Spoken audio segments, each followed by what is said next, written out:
Welcome to Positive Promises. I'm J.P. O'Connor. Today I'm here with Madison Ashley. Madison is a young person who's recently given her life to Christ and was baptized, and we're excited to have her in studio, and I know that you will be blessed by hearing her story about how Jesus touched her life. Madison, would you share with me a little bit about what your life was like before you found Jesus? Well, my life before Jesus,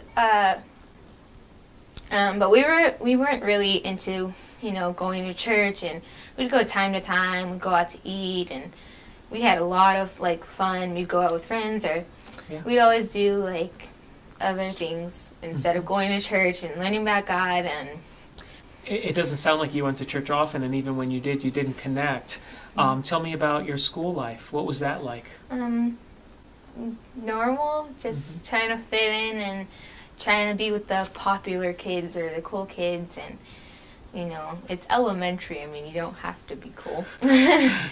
But little kids want to do everything that other people do, and I guess it was just more about what my friends did instead of God and what He wanted me to do and what He wanted me to be for Him.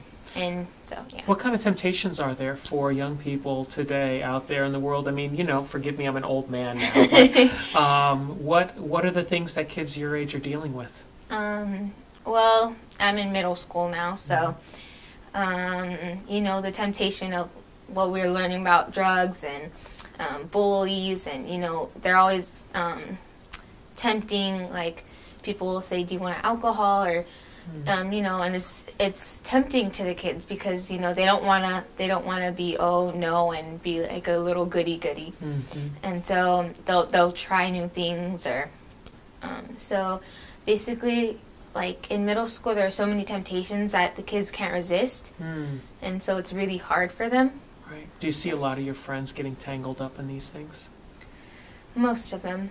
But I try to, stay with the good group, try not to get involved with them. Right. You're not connected to God, you're not going to church.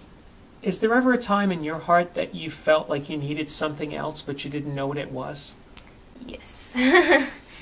I felt like there was this emptiness. There's something that I needed, and I know I had my mom and I know I had my sister, but something that I needed, and I just couldn't figure out what. And then I started going to church, Norwalk Seventh-day Adventist Church, and I'm progressing, I'm learning, I'm trying to get on the right path. So you began coming back to church.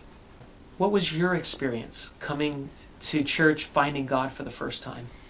I didn't really care about going to church. It was just whatever my mom wants me to do. I first walked in and I saw Daisy. Okay. Daisy Granadas. And I said, Mom, I like this church. I see a friend that goes here. And so I wasn't really on the mind of God. I was basically more focused on who was there that I knew so I could hang out. And when I walked in, you were giving the sermon, and I was paying a lot more attention than I used to. Right. And I was just telling my mom, I like this church. I like it. You begin to connect with the youth group. You begin to make friends. We have a youth director in our church, Celeste, and you begin to connect with her. And what begins to happen in your heart? What begins to happen in your life? My mom said that she was going to be taking Bible studies with you, and I didn't really know what that was at first until you started coming, and so me and my sister started going to Bible studies with Celeste, and we're learning new things that we thought we already knew everything about the Bible that my mom told us, and we were wrong. We were really wrong. Madison, you are baptized. You've given your life to Christ, which was a big decision for you. And now you're a Christian. How has your life been different? How has your life changed? Well, as we were being blessed and everything was happening, my mom, she, by the grace of God, had another child.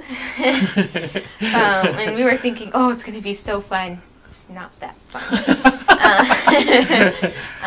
But I kind of got used to it, and God gave us these 2 miracle babies, and and after being baptized, I think it's just been a tremendous take on my life, because things are changed, and I'm proud to be Christian, and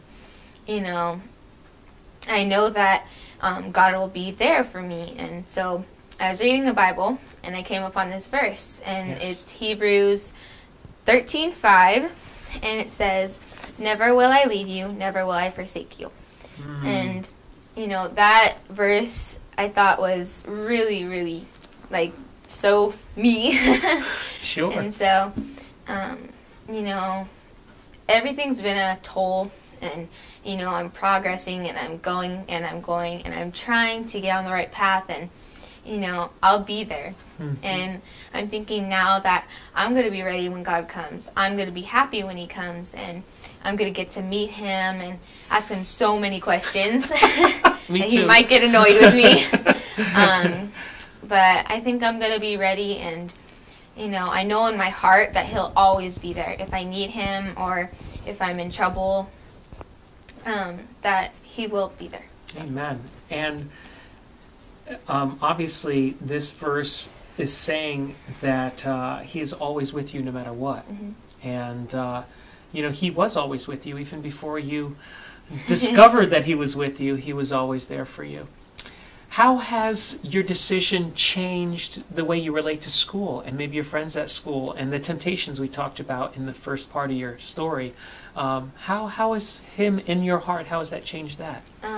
Well, I go to school, and sometimes when we have fog or we have Pathfinders, I'll ask one of my friends, "Do you want to come?" And sometimes they'll say no, but I go to my friend Brianna, and I'll say, "Do you want to go?" And she'll say yes, just because she wants to hang out with me, though.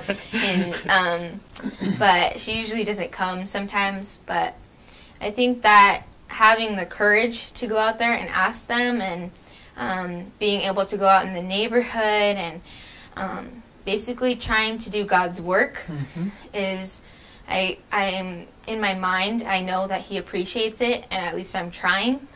Awesome. So now we have some evangelistic meetings coming up, and I happen to be praying for the cards, every day. And I noticed you put in a card, and you're praying for your friends. I mean, what would it mean to you to see some of your friends come to church and give their lives to God like you have? I think it would be a blessing on my part, because that I think I'm just going to be thankful that they came, and I'm just glad that they're letting God come into their life. And so. Amen. Let's say that there's a young person, a teenager, who's watching this program, and as they're watching, they're thinking in their mind, should I do this? Should I give my life to God? What would you say to that young person struggling in school, always trying to make others happy, and just feels like their life is going nowhere? What advice would you give to them? Go to God. That is the one thing that you can always say to someone, and maybe they won't understand, but you can pray with them, and you can say that God will be there for you. And even when you think that no one's there, no one's appreciating you, no one's going to help you, there is someone, and you will always have that someone, and that someone will be God. But even though that you think that nothing's going to work, it always will. Amen. Thank you very much, Maddie.